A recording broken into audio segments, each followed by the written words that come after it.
여러분 중에 혹시 영화 아마데우스 보신 분 계신가요?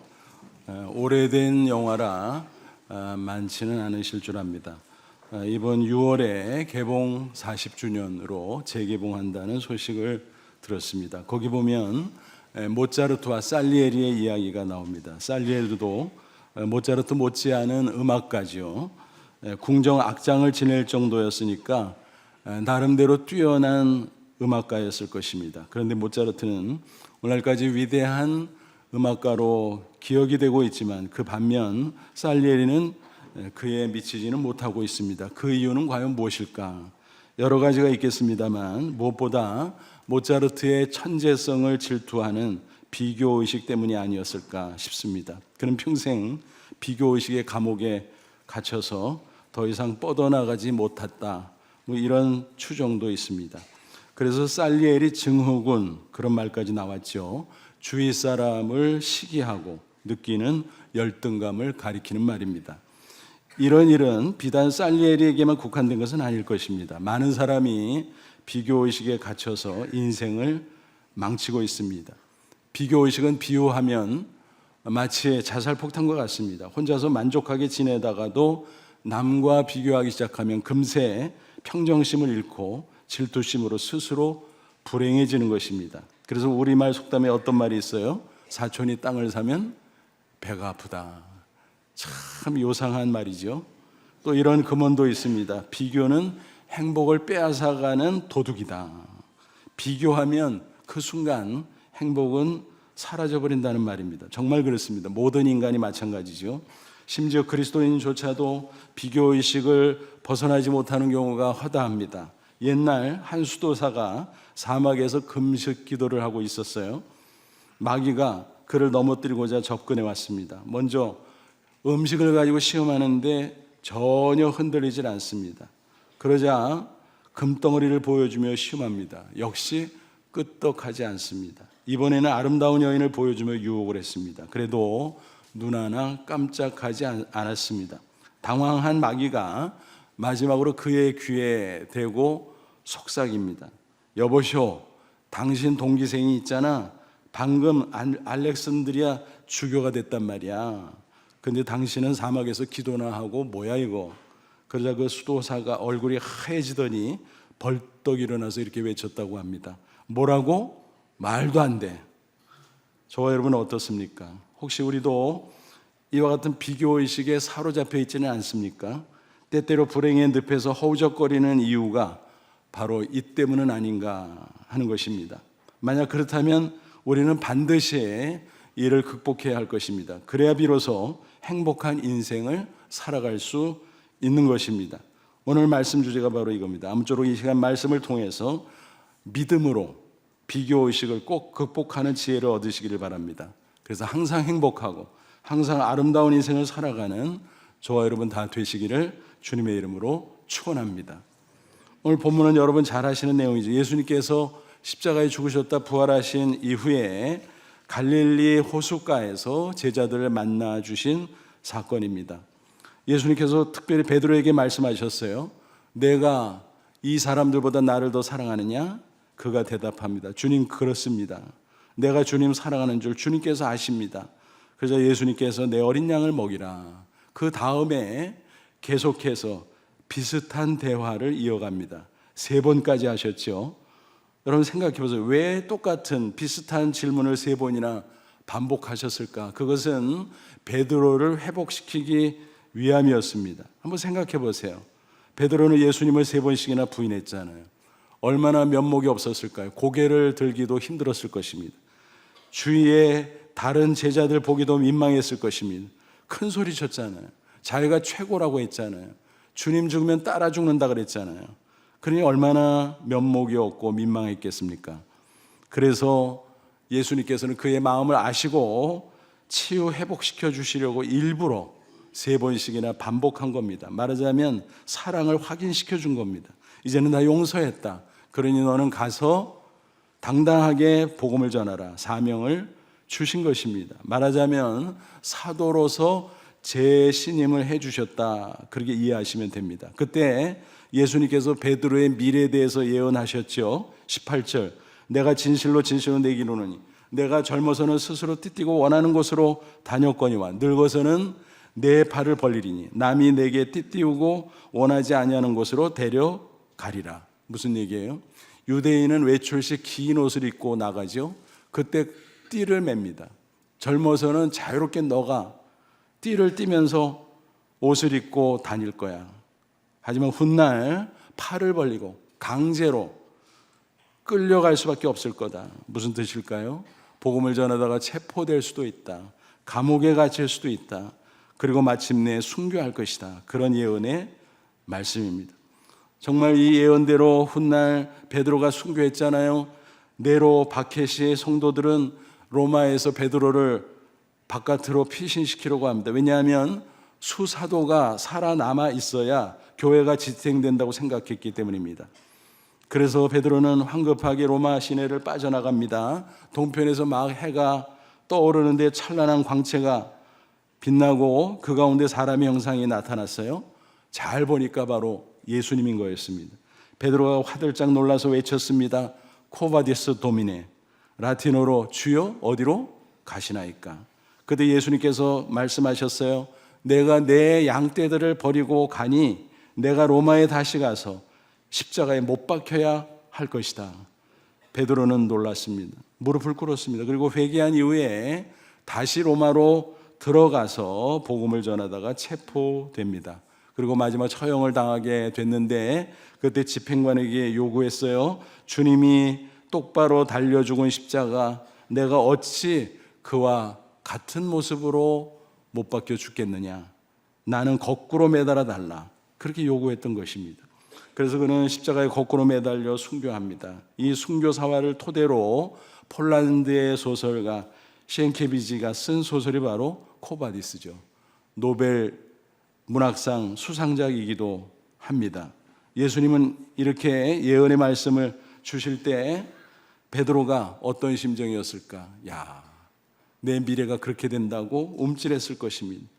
하지만 각오도 했을 것입니다. 그래, 주님을 위해서라면 내가 마땅히 감수해야지. 그런데 문득 사도 요한은 어떻게 될지 궁금해졌습니다. 비교의식이 발동된 거죠. 21절. 이에 베드로가 그를 보고, 여기서 그는 요한이에요. 예수께 여짜오되 주님이 이 사람은 어떻게 되겠삼나이까? 그때 예수님이 뭐라고 대답하세요? 22절 보시면 예수께서 이르시되 내가 올 때까지 그를 머물게 하고자 할지라도 내게 무슨 상관이냐? 너는 나를 따르라.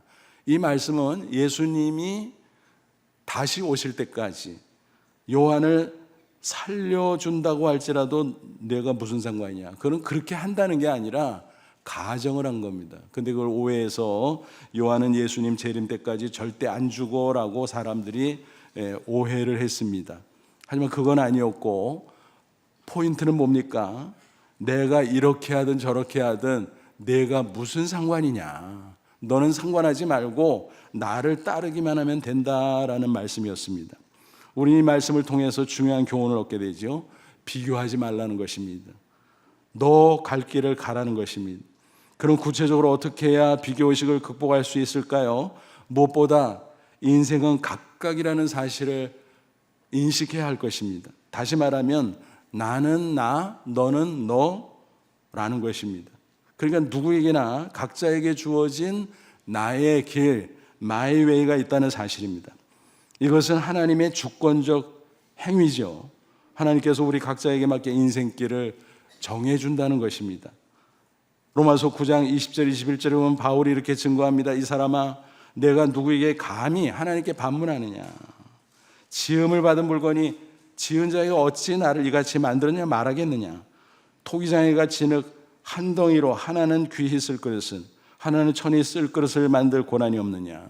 하나님을 토기장이에 비유했어요. 토기장이가 그릇을 이렇게도 만들고 저렇게도 만들고 그거는 토기장이의 권리죠. 권한이죠. 그릇이 항의할 수 있느냐? 없다. 마찬가지로 창조주 하나님 앞에 우리를 왜 이렇게 만들었냐고 항의할 수 없다. 하나님께서는 우리 각자를 세상에 필요한 존재로 적재적소에 만들어 세워주신다는 것입니다. 그러므로 하나님 앞에 아무런 이의를 달 수도 없다는 것입니다. 우리는 어디까지나 하나님의 피조물인 것입니다. 고린도전서 12장에도 보면 비슷한 말씀이 나오지요. 18절로 20절, 그러나 이제 하나님이 그 원하시는 대로 지체를 각각 몸에 두셨으니 만일 다 한 지체뿐이면 몸은 어디냐? 이제 지체는 많으나 몸은 하나니라. 사도 바울이 교회를 인체에 비유했어요. 그래서 교회는 그리스도의 몸이고 예수님은 머리다. 그리고 모든 성도들 한 사람 한 사람은 각각의 지체라 그랬습니다. 눈, 코, 입, 팔, 다리. 그런데 어떤 사람이 나는 눈 할 거야. 눈이 최고지. 옆에 있던 사람이 듣고 맞아 눈이 최고지. 나도 할래. 옆에서 계속 나도 할래. 그러면 어떻게 되겠습니까? 머리신 예수님 밑에 눈만 가득한 괴물이 되고 말 것입니다. 있을 수 없지요. 그러니까 각자의 모습을 그대로 인정하고 하나님 앞에 받아들일 줄 알아야 된다라는 것입니다. 그런데 인간은 어때요? 괜히 서열화를 해놓고 비교하고 난리를 치죠. 하나님은 각 사람을 나름대로 의미 있고 가치 있는 존재로 만드셨습니다. 그런데 그걸 모르는 것입니다. 이런 우화가 있어요. 꽃밭에서 채송화가 주위를 둘러보다가 기가 팍 죽었어요. 왜냐하면 자기보다 아름다운 꽃들이 너무너무 많은 거예요. 그래서 천사에게 사정을 하죠. 제발 내 꽃을 바꿔주세요. 너무 볼품이 없어요. 천사는 그에 대해서 그러지. 어떤 꽃을 원하는데 해바라기요. 그래서 그 위에 해바라기를 얹어 놓았습니다. 그러자 즉시 비명을 지릅니다. 아이고 너무 무거워요. 치워주세요. 대신 저 나팔꽃을 주세요. 천사가 나팔꽃을 얹어 주었더니 또 소리를 지릅니다. 이건 마치 미친 여자 치마자락 같아요. 바람이 조금만 불어도 날아갈 것 같은데 차라리 저 얌전한 수련꽃을 나한테 얹어주세요. 천사는 아무 말도 안 하고 수련꽃을 얹어 주었습니다. 그러자 채송화는 여전히 불평합니다. 아니 왜 이렇게 목이 마르지요? 저 꽃은 물에 살아서 그렇지 물을 얼마나 빨아들이는지 목이 말라서 목이 타네요. 안 되겠어요. 당신이 알아서 나한테 꼭 맞는 꽃을 골라주세요. 그러자 천사가 빙그레 웃으면서 본래꽃을 얹어 주었습니다. 좋아요. 이 꽃하고 나는 영원히 살래요. 그런데 이게 무슨 꽃이죠? 천사가 대답을 합니다. 무슨 꽃이냐? 본래 있던 꽃이지. 채송화. 여러분 우아하지만 일리가 있죠. 하나님은 알아서 우리 각자를 다 알맞게 만들어 주셨다라고 하는 것입니다. 그러므로 우리는 각자 생긴 대로 주어진 대로 나 자신을 사랑해야 마땅합니다. 하나님께서 나에게 맞춰주시고 정해주신 모습이기 때문에 그렇습니다. 많은 사람이 자기 자신을 인정하지 못해서 스스로 불행해집니다. 하나님은 나에게 꼭 맞는 모습을 주셨지만 내가 그거를 모르고 오히려 착각하는 것입니다. 안 맞는다고. 그래서 불평불만을 늘어놓다가 스스로 불행해지는 것입니다. 그러므로 여러분 꼭 기억하십시오. 나는 우주 가운데 유일무이한 존재, 맞죠? 하나님의 작품입니다. 나 자신을 사랑하는 것이 가장 중요한 것입니다. 예수님께서 마태복음 22장에 말씀하셨잖아요. 주 너의 하나님을 사랑하라. 그리고 내 이웃을 내 몸같이 사랑하라 그랬습니다. 무슨 얘기예요? 신앙이라고 하는 것은 먼저 하나님을 사랑하고 그 사랑으로 이웃을 사랑해야 되는데 어떻게 해요? 내 몸을 사랑하는 것처럼 자기 자신을 사랑할 줄 알아야 된다라고 하는 사실입니다. 그러지 않으면 절대로 행복할 수가 없다라고 하는 사실입니다. 그런데 많은 사람이 그것을 제대로 하지 못합니다.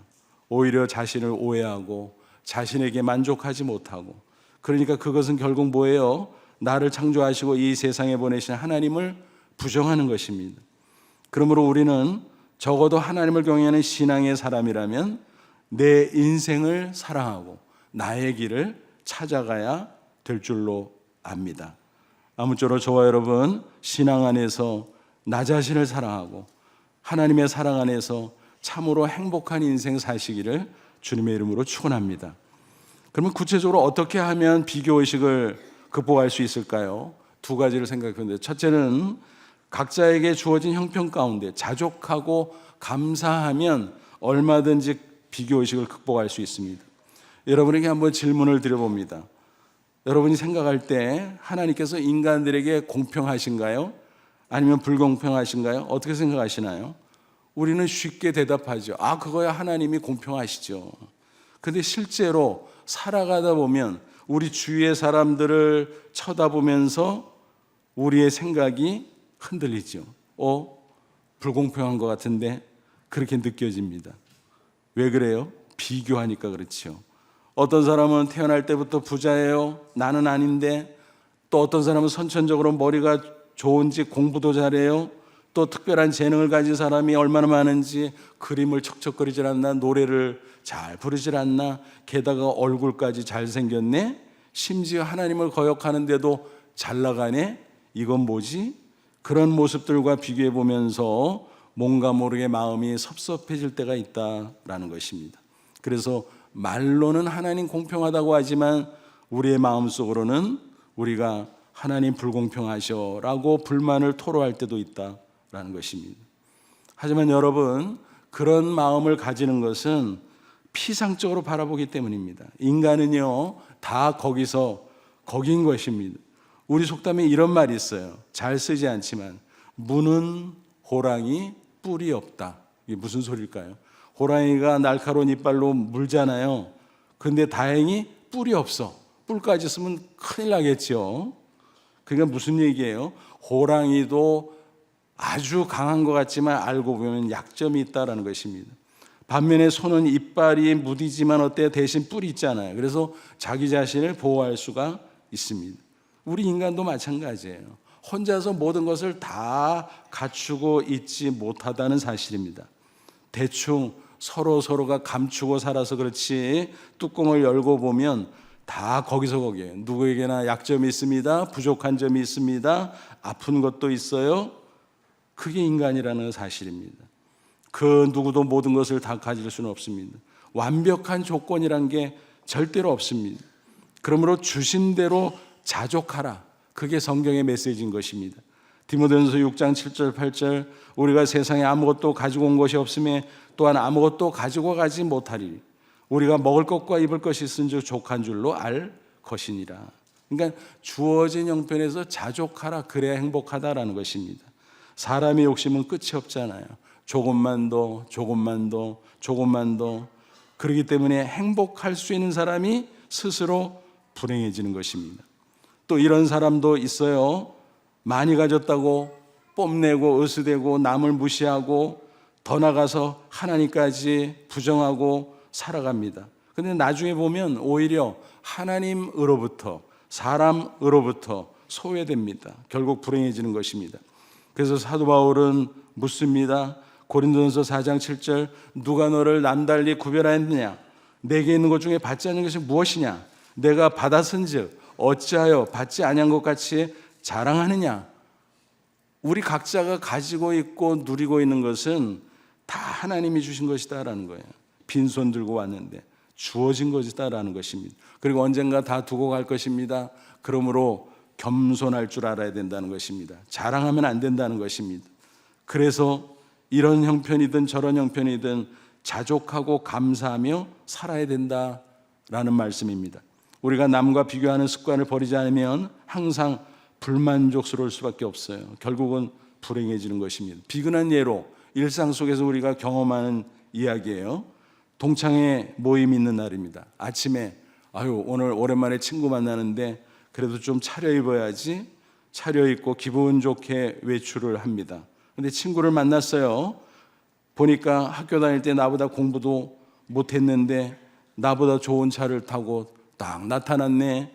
명품 옷을 입고 나타났네. 그러면 어때요? 배가 살살 아파오죠.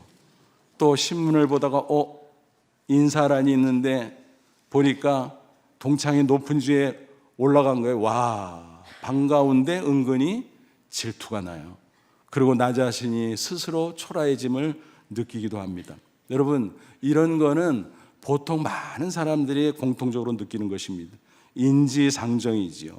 하지만 적어도 하나님을 믿는 우리 그리스도인은 그렇지만 그것을 뛰어넘을 줄도 알아야 됩니다. 왜 그런가요? 우리는 가장 귀한 것을 이미 얻었기 때문입니다. 가장 귀중한 영생 얻었잖아요. 예수님께서 말씀하셨습니다.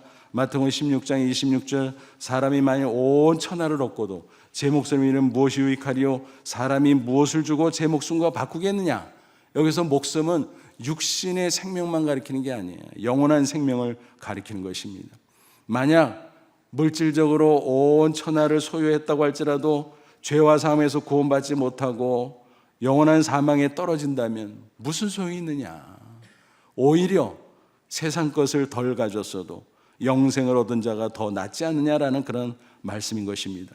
그러므로 우리는 가장 귀중한 영생을 이미 얻었기에 그 하나만으로도 자족하고 감사할 줄 알아야 할 것입니다. 나를 위해서 독생자 예수 그리스도까지 내어주셨는데 전부 다 주신 거 아니겠습니까? 그러므로 영생 얻은 자는 절대로 하나님 앞에 원망을 늘어놓을 수가 없는 것입니다. 어디 그뿐인가요? 우리가 이 세상 사는 동안 하나님이 뭐라고 약속하셨어요? 아버지가 되셔서 필요한 모든 것을 공급해 주신다고 말씀하셨습니다. 마태복음 6장 31로 33절, 그러므로 염려하여 이르기를 무엇을 먹을까 무엇을 마실까 무엇을 입을까 하지 말라. 이는 다 이방인들, 하나님을 부정하는 불신자들이 구하는 것이니라.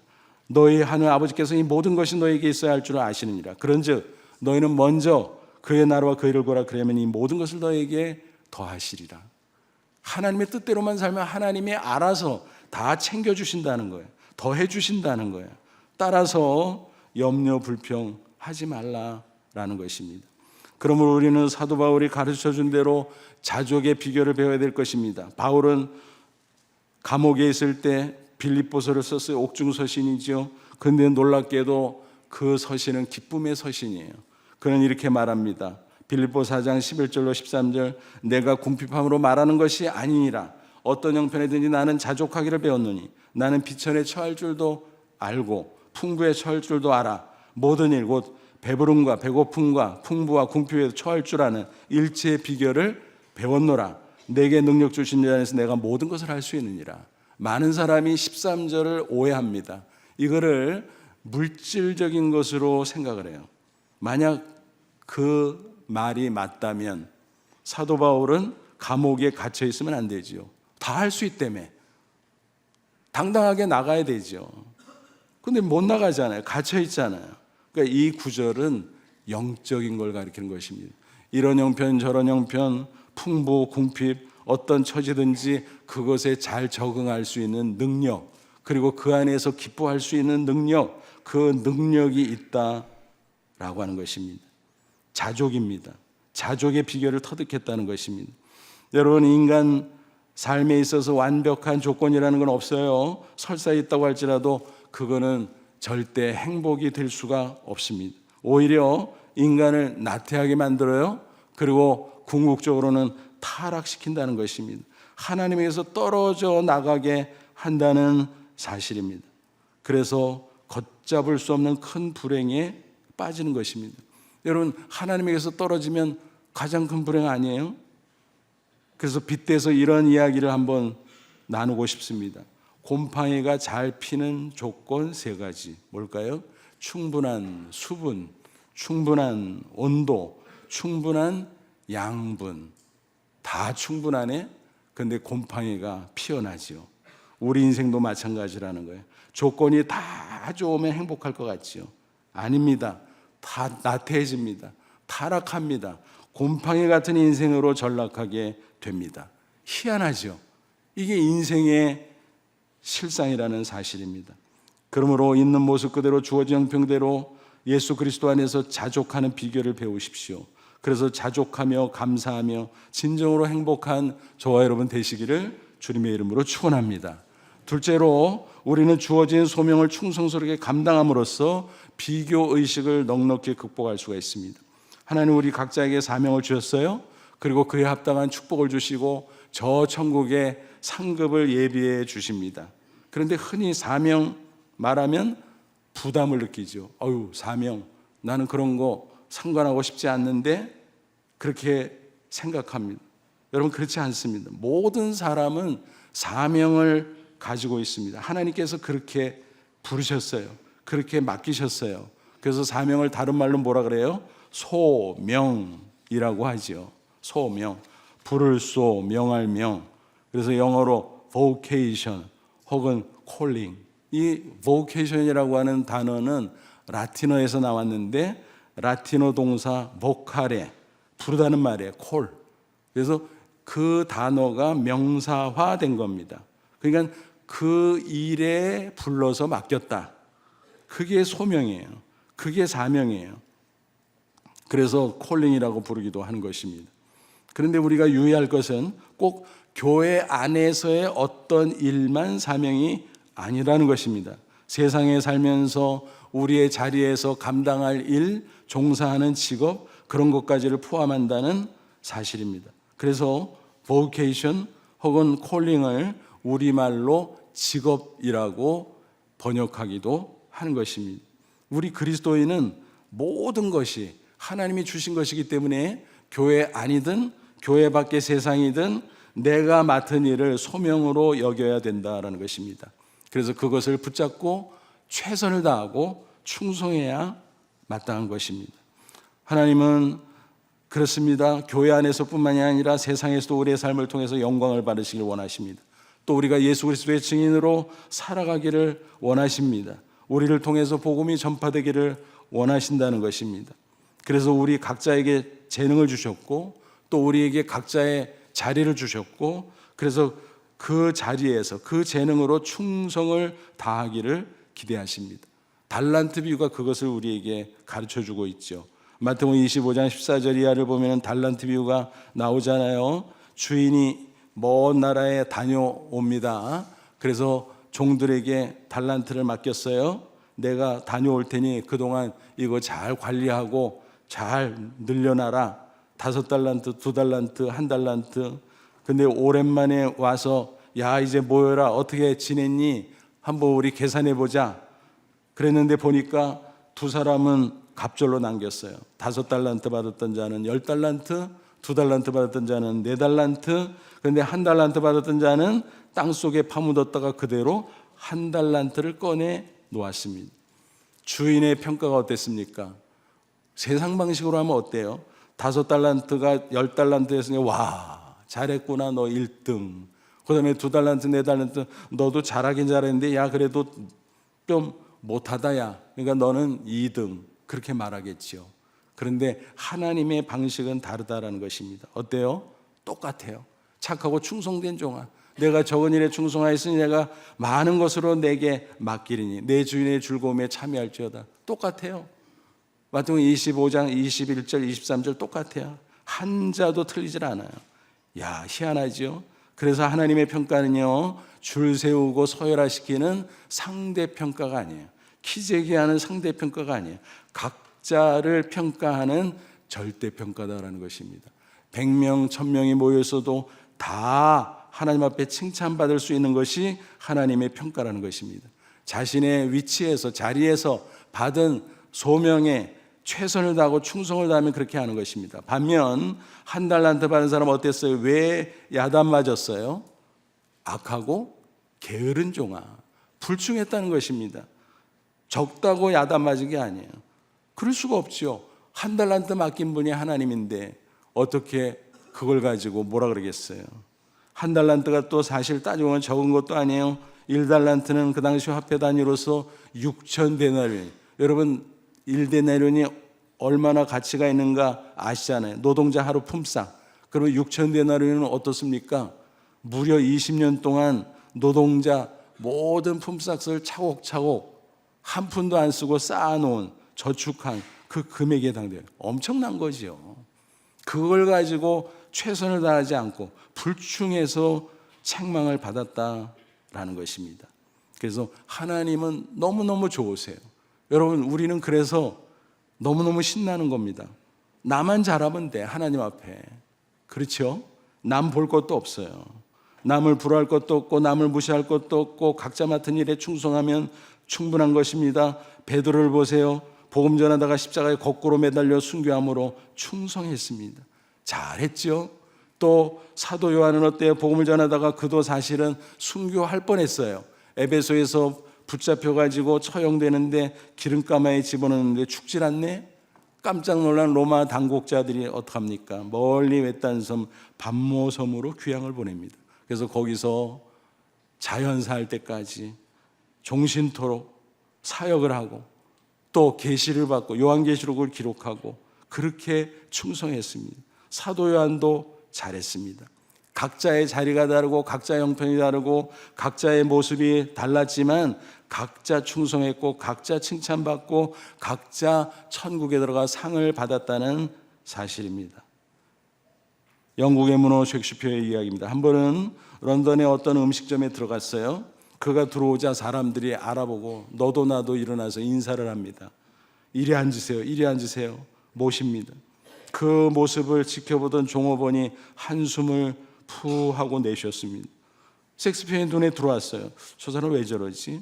식사를 다 하고 이제 밖으로 나가다가 그 종업원과 다시 마주쳤는데 물어봤어요. 아니 아까 보니까 한숨을 쉬는데 뭐 걱정되는 일 있어요? 그랬더니 이렇게 대답하는 것이었습니다. 그게 아니고요. 똑같은 인간으로 태어났는데 당신은 많은 사람에게 존경받고 사람들이 반갑게 맞이하고 모시잖아요. 근데 나는 밥벌이 하느라고 마당이나 쓸고 있으니 내 신세가 얼마나 한심한지 그래서 한숨을 쉬었습니다. 그러자 셰익스피어는 민망한 표정으로 그의 손을 붙잡고 이렇게 위로했습니다. 아니요, 당신은 식당의 마당이 아니라 하나님께서 창조하신 지구의 한 모퉁이를 쓸고 있는 것입니다.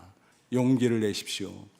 문학가라 멋있게 표현한 건가요? 물론 그런 면도 있지만 진심을 담아서 그렇게 인정하고 그렇게 표현했던 것입니다. 여러분, 사람에게는 각자의 몫이 있고 각자의 자리가 있고 각자의 소명이 있는 것입니다. 여러분이 잘 아시는 천재 물리학자 아인슈타인, 그가 대통령이 될 뻔했다는 사실을 여러분 아시나요? 2차 세계대전 직후 각지에서 유대인들이 모여서 이스라엘을 건국했잖아요. 그때 국회에서 초대 대통령으로 아인슈타인을 선출했습니다. 그리고 요청했습니다. 그런데 아인슈타인은 이런 지하에 거절합니다. 대통령 할 사람은 많습니다. 그러나 물리학을 연구하고 가르칠 사람은 별로 없습니다. 내 자리는 물리학자입니다. 그리고 세월이 흘러갔어요. 초대 대통령이 임무를 수행하다가 그만 중도에 사망합니다. 그러자 또 한 번 요청을 합니다. 이번에는 꼭 들어주셔야 됩니다. 꼭 대통령 해주세요. 고민이 됐죠. 왜냐하면 또 거절해야 되니까. 하지만 아인슈타인은 결국 또 거절합니다. 나는 물질을 다루는 사람이지 사람을 다루는 사람이 아닙니다. 나는 몫이 다릅니다. 그러므로 나는 대통령을 할 수 없습니다. 내 자리는 물리학자입니다. 여러분 멋지잖아요. 그게 바로 소명의식인 겁니다. 그렇습니다. 우리가 교회에서든 세상에서든 하나님의 소명이라고 믿고 충성하면 그 어느 것이나 하나님께서 영광을 받으실 것입니다. 그리고 합당한 축복을 주시고 장차 천국의 상을 주실 줄로 믿습니다. 그러므로 여러분 꼭 기억하세요. 하나님 앞에서 나는 나, 너는 너인 것입니다. 우리 각자에게 나의 길, 마이 웨이가 있다는 사실입니다. 그러니까 남의 눈치 볼 것도 없고 오직 하나님만 바라보십시오. 하나님이 주시는 대로 자족하며 감사하며 사십시오. 그러면 분명히 행복해질 수 있을 것입니다. 그리고 하나님이 맡기신 대로 소명에 충성하십시오. 그래서 모쪼록 이 세상에서 축복을 받고 저 천국에 들어가 하늘의 상을 받는 저와 여러분 다 되시기를 주님의 이름으로 축원합니다. 기도하겠습니다. 잠시 우리 기도할 때 하나님 그렇습니다. 베드로는 베드로, 요한은 요한, 나는 나, 너는 너. 그런데 바보같이 서로 비교하다가 행복할 수 있는 자리에서 불행해지고 충성할 수 있는 자리에서 불충하고 그래서 우리의 인생을 스스로 망가뜨리는 어리석음이 우리에게 있었습니다. 하나님, 오늘 말씀 진리를 붙잡고 다시 한번 행복한 길로 나가게 하옵소서. 존귀할 길로 나가게 하옵소서. 있는 자리에서 자족 감사하게 하시고 받은 소명 크든 작든 남북이 어찌하든 최선을 다해 충성하게 하옵소서. 그래서 이 땅에서 하나님의 복을 누리고 저 천국에 가서 잘했다 칭찬받고 상을 받는 저희들이 되기를 원합니다. 우리 다 같이 간절한 마음으로 잠시 기도합니다. 하나님 우리 아버지 고맙고 감사합니다. 이 시간 주의 말씀으로 우리를 새롭게 하시고 격려하심을 감사합니다. 주님 축복해 주옵소서. 영광 받아 주옵소서. 우리가 깨닫게 하옵소서. 진리가 우리를 자유케 하기를 소원합니다. 자족 감사하는 저희들이 되길 원합니다. 그래서 행복하게 하시고 주께서 주신 소명 잘 깨우쳐 충성함으로 말미암아 복을 누리고 저 천국에서 하늘의 상을 얻을 수 있도록 주님 역사해 주시옵소서. 예수님의 이름으로 기도하옵나이다. 아멘.